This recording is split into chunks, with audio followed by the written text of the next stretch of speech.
ನಮಸ್ಕಾರ ಸ್ನೇಹಿತರೆ, ಸುಜಾತ ಸ್ನೇಹ ಲೋಕಕ್ಕೆ ನಿಮಗೆ ಆತ್ಮೀಯ ಸ್ವಾಗತ. ನಾನು ನಿಮ್ಮ ಪ್ರೀತಿಯ ಸುಜಾತ. ಈವಾಗ ಹಲಸಿನ ಹಣ್ಣಿನ ಸೀಸನ್. ಎಲ್ಲ ಕಡೆಯೂ ಬೇಕಾದಷ್ಟು ಹಲಸಿನ ಹಣ್ಣು ಸಿಗ್ತಾ ಇದೆ. ಹಾಗಾಗಿ ಹಲಸಿನ ಹಣ್ಣಿನಿಂದ ಒಂದು ಅದ್ಭುತ ರುಚಿಯ ದೋಸೆಯನ್ನು ಹೇಗೆ ಮಾಡುವುದು ಅಂತ ನಾನು ನಿಮಗೆ ಬೇಗ ತೋರಿಸ್ಕೊಡ್ತೇನೆ. ಈ ದೋಸೆಯ ರುಚಿ ಮತ್ತು ಪರಿಮಳವನ್ನು ಅನುಭವಿಸಿಯೇ ತಿಳಿದುಕೊಳ್ಳಬೇಕು ಸ್ನೇಹಿತರೆ. ಬಿಸಿ ಬಿಸಿ ದೋಸೆಗೆ ತುಪ್ಪ ಹಾಕಿಕೊಂಡು ತಿಂತಾ ಇದ್ದರೆ ಆಹಾ, ಹೋಳಿಗೆಯನ್ನು ಕೂಡ ಮರೆತು ಹೋಗ್ತೀರಿ ನೀವು. ಹಾಗಾದರೆ ಬನ್ನಿ, ಈಗ ಈ ಹಲಸಿನ ಹಣ್ಣಿನ ದೋಸೆಯನ್ನು ಹೇಗೆ ಮಾಡುವುದು ಅಂತ ನೋಡುವ. ದೋಸೆ ಅಕ್ಕಿಯನ್ನು ತೊಳೆದು 5 ಗಂಟೆಯಷ್ಟು ನೆನೆಯಲು ಬಿಟ್ಟಿದ್ದೇನೆ. ಈಗ ಹಲಸಿನ ಹಣ್ಣಿನ ತೊಳೆಗಳನ್ನು ಬಿಡಿಸಿಕೊಳ್ಳುವ. ಇದು ತುಂಬ ಮೆದುವಾದ ಜಾತಿಯ ಹಲಸಿನ ಹಣ್ಣು. ಇದನ್ನು ನಮ್ಮ ಉಡುಪಿ ಮಂಗಳೂರು ಕಡೆ ತುಳುವೆ ಪೆಲಕಾಯಿ ಅಂತ ಹೇಳ್ತೇವೆ. ತುಳುವೆ ಅಂತ ಅಂದರೆ ತುಂಬ ಮೆದುವಾದ ಅಂತ ಅರ್ಥ. ದೋಸೆ, ಕಡುಬು, ಗಟ್ಟಿ, ಮುಳುಕ, ಪಾಯಸ ಎಲ್ಲ ಮಾಡಲಿಕ್ಕೂ ಈ ರೀತಿಯ ಹಲಸಿನ ಹಣ್ಣು ತುಂಬ ಚೆನ್ನಾಗಿರ್ತದೆ. ಇದನ್ನು ಬಿಡಿಸಿಕೊಳ್ಳಕ್ಕೆ ಕೂಡ ಏನೂ ಕಷ್ಟ ಇಲ್ಲ ಮತ್ತು ರುಬ್ಬುವಾಗ ಕೂಡ ಬೇಗ ನುರಿಯುತ್ತದೆ. ಹಲಸಿನ ಹಣ್ಣಿನ ಸೇವನೆಯಿಂದ ರೋಗ ನಿರೋಧಕ ಶಕ್ತಿ ಹೆಚ್ಚಾಗ್ತದೆ. ಹೃದಯದ ಆರೋಗ್ಯಕ್ಕೂ ಇದು ಒಳ್ಳೆಯದು. ನಾರಿನ ಅಂಶ ಇರುವುದರಿಂದ ಕರುಳಿನ ಕೆಲಸ ಸುಗಮ ಆಗ್ತದೆ ಮತ್ತು ಇದರಲ್ಲಿ ವಿಟಮಿನ್ ಸಿ ಇರುವುದರಿಂದ ನಮ್ಮ ತ್ವಚೆ ಕೂಡ ಕಾಂತಿಯುತ ಆಗ್ತದೆ. ದೇಹದಲ್ಲಿರುವ ಕ್ಯಾನ್ಸರ್ ಕಾರಕ ಫ್ರೀ ರ್ಯಾಡಿಕಲ್ಸ್ಗಳನ್ನು ಕೂಡ ನಾಶಪಡಿಸುವ ಶಕ್ತಿ ಹಲಸಿನ ಹಣ್ಣಿಗೆ ಇದೆ. ಹಾಗಾಗಿ ಸೀಸನ್ನಲ್ಲಿ ಇದನ್ನು ಚೆನ್ನಾಗಿ ತಿನ್ನುವ. ಮಧುಮೇಹದವರು ಕೂಡ ಸ್ವಲ್ಪ ಪ್ರಮಾಣದಲ್ಲಿ ತಿಂದರೆ ಆರೋಗ್ಯಕ್ಕೆ ಒಳ್ಳೆಯದು ಅಂತ ಸಂಶೋಧನೆಗಳು ಹೇಳಿವೆ. ಈಗ ಬಿಡಿಸಿ ಆಯಿತು. ಸುಮಾರು 30ರಷ್ಟು ತೊಳೆಗಳಿವೆ. ರುಚಿ ಕೂಡ ಅತಿ ಮಧುರವಾಗಿದೆ. ಅಕ್ಕಿ ಚೆನ್ನಾಗಿ ನೆನೆದಿದೆ. ಈಗ ದೋಸೆಗೆ ಏನೇನು ಸಾಮಗ್ರಿಗಳು ಬೇಕು ಅಂತ ನೋಡಿಕೊಂಡು ಬರೋಣ. 4 ದೊಡ್ಡ ಚಮಚದಷ್ಟು ಬೆಲ್ಲ, 1 ಹೋಳು ತೆಂಗಿನಕಾಯಿ ತುರಿ, ಪರಿಮಳಕ್ಕೆ 7ರಿಂದ 8 ಏಲಕ್ಕಿ ಮತ್ತು ರುಚಿಯ ಸಮತೋಲನಕ್ಕಾಗಿ ಸ್ವಲ್ಪ ಉಪ್ಪನ್ನು ಕೂಡ ತಗೊಂಡಿದ್ದೇನೆ.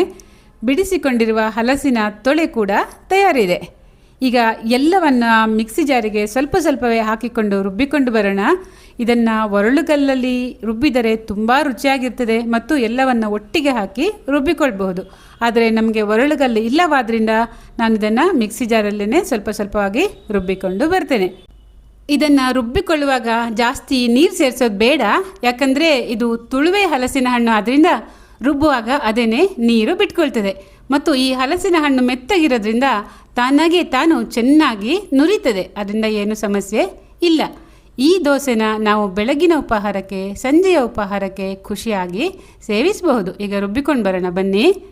ಮೊದಲನೆಯ ಸುತ್ತು ಈಗ ರುಬ್ಬಿ ಆಯಿತು. ಇನ್ನೂ 2 ಸುತ್ತು ನಾನು ರುಬ್ಬಿಕೊಂಡು ಬರ್ತೇನೆ. ಆಗ ನಿಮಗೆ ತೋರಿಸ್ತೇನೆ ಇದು ಎಷ್ಟು ಹದ ಇರಬೇಕು ಅಂತ. ನೋಡಿ, ಇಷ್ಟು ನುರಿದರೆ ಸಾಕು. ಇದನ್ನು ತುಂಬ ನಯವಾಗಿಯೇ ರುಬ್ಬಿಕೊಂಡಿದ್ದೇನೆ. ಹಲಸಿನ ತೊಳೆಗಳೆಲ್ಲ ಚೆನ್ನಾಗಿ ನುರಿದಿದೆ. ಹಿಟ್ಟಿನ ಸ್ಥಿರತೆ ಇಷ್ಟಿದ್ದರೆ ಸಾಕು. ಹಿಟ್ಟು ತುಂಬ ನೀರಾಗುವುದು ಬೇಡ ಮತ್ತು ತುಂಬ ಗಟ್ಟಿಯಾಗುವುದು ಬೇಡ. ನೋಡಿ, ಈ ಸ್ಥಿರತೆಯಲ್ಲಿ ಇದ್ದರೆ ಸಾಕು. ಮತ್ತು ಇದನ್ನು ಹುದುಗಲು ಇಡಬೇಕು ಅನ್ನೋ ಅವಶ್ಯಕತೆ ಕೂಡ ಇಲ್ಲ. ರುಬ್ಬಿದ ತಕ್ಷಣವೇ ನಾವು ದೋಸೆಯನ್ನು ಹಾಕಿಕೊಳ್ಳಬಹುದು. ಮತ್ತು ಸೈಡ್ಗೆ ಚಟ್ನಿ, ಪಲ್ಯ ಏನೂ ಬೇಕಾಗಿಲ್ಲ. ಈಗ ಕಾವಲಿ ಕಾದಿದೆ, ದೋಸೆ ಹಾಕೊಳ್ಳೋಣ. 1 ದೊಡ್ಡ ಸೌಟಿನಷ್ಟು ದೋಸೆ ಹಿಟ್ಟನ್ನು ಹಾಕಿ ತೆಳುವಾಗಿ ಹರಡಿಕೊಂಡು 1 ಚಮಚದಷ್ಟು ತುಪ್ಪವನ್ನು ಹಾಕಿ ಮುಚ್ಚಳ ಮುಚ್ಚಿ 2 ನಿಮಿಷ ಬೇಯಲು ಬಿಟ್ಟರೆ ರುಚಿಯಾದ ಸಿಹಿಯಾದ ಘಮಘಮಿಸುವ ಹಲಸಿನ ಹಣ್ಣಿನ ದೋಸೆ ತಯಾರಾಗುತ್ತದೆ. ಈ ಸೀಸನ್ನಲ್ಲೇ ನೀವು ಕೂಡ ಖಂಡಿತವಾಗಲೂ ಈ ರೆಸಿಪಿಯನ್ನು ಒಮ್ಮೆ ಪ್ರಯತ್ನಿಸಿ ಸ್ನೇಹಿತರೆ. ನಿಮಗೆಲ್ಲರಿಗೂ ಕೂಡ ಇದು ತುಂಬ ಇಷ್ಟವಾಗ್ತದೆ. ಈಗ ನೋಡಿ, ದೋಸೆನ ಬೇಯಲಿಕ್ಕಿಟ್ಟಿದ್ದೀನಿ. 2 ನಿಮಿಷ ಆಯಿತು. ಆಹಾಹಾ, ಈಗ ಘಮ್ ಎನ್ನುವ ಪರಿಮಳ ಬರ್ತಾ ಇದೆ. ಬಾಯಲ್ಲಿ ನೀರೂರ್ತಾ ಇದೆ. 1 ನಿಮಿಷ ಈಗ ಇದನ್ನು ಮಗುಚಿ ಹಾಕೋಣ. ನೋಡಿ, ಎಂಥ ಚಂದದ ಹೊಂಬಣ್ಣ ಬಂದಿದೆ ನೋಡಿ. ನನ್ನ ಮುಂದಿನ ವಿಡಿಯೋಗಳಲ್ಲಿ ನಾನು ಹಲಸಿನ ಹಣ್ಣಿನ ಕಡುಬು, ಗಟ್ಟಿ, ಮುಳುಕ, ಪಾಯಸ ಎಲ್ಲವನ್ನು ಮಾಡುವಂಥ ರೆಸಿಪಿಗಳನ್ನು ನಿಮ್ಮ ಜೊತೆ ಹಂಚ್ಕೊಳ್ತೀನಿ. ಖಂಡಿತವಾಗಲೂ ಯಾವುದನ್ನು ಮಿಸ್ ಮಾಡದೆ ನೋಡಿ ಸ್ನೇಹಿತರೆ. ನೀವು ಮನೆಯಲ್ಲಿ ಮಾಡಿ ಮತ್ತು ತಿಂದು ಖುಷಿಪಡಿ. ಈಗ ಬನ್ನಿ, ಬಿಸಿ ಬಿಸಿ ದೋಸೆಗೆ ತುಪ್ಪ ಹಾಕ್ಕೊಂಡು ಆರಾಮಾಗಿ ಕೂತು ತಿನ್ನೋಣ. ನನ್ನ ಇವತ್ತಿನ ವಿಡಿಯೋ ನಿಮಗೆ ಹೇಗನ್ನಿಸ್ತು ಸ್ನೇಹಿತರೆ? ದಯವಿಟ್ಟು ಕಾಮೆಂಟ್ ಮಾಡಿ ತಿಳಿಸಿ. ಇಷ್ಟ ಆಗಿದ್ದರೆ ಲೈಕ್ ಮಾಡಿ, ಶೇರ್ ಮಾಡಿ ಮತ್ತು ಬೆಲ್ ಬಟನ್ನ ಕ್ಲಿಕ್ ಮಾಡಿ. ನನ್ನ ಸುಜಾತ ಸ್ನೇಹಲೋಕ ಯೂಟ್ಯೂಬ್ ವಾಹಿನಿಯನ್ನು ನೀವು ಇದುವರೆಗೆ ಸಬ್ಸ್ಕ್ರೈಬ್ ಮಾಡ್ಕೊಂಡಿಲ್ಲ ಅಂದರೆ ದಯವಿಟ್ಟು ಸಬ್ಸ್ಕ್ರೈಬ್ ಮಾಡ್ಕೊಳ್ಳಿ.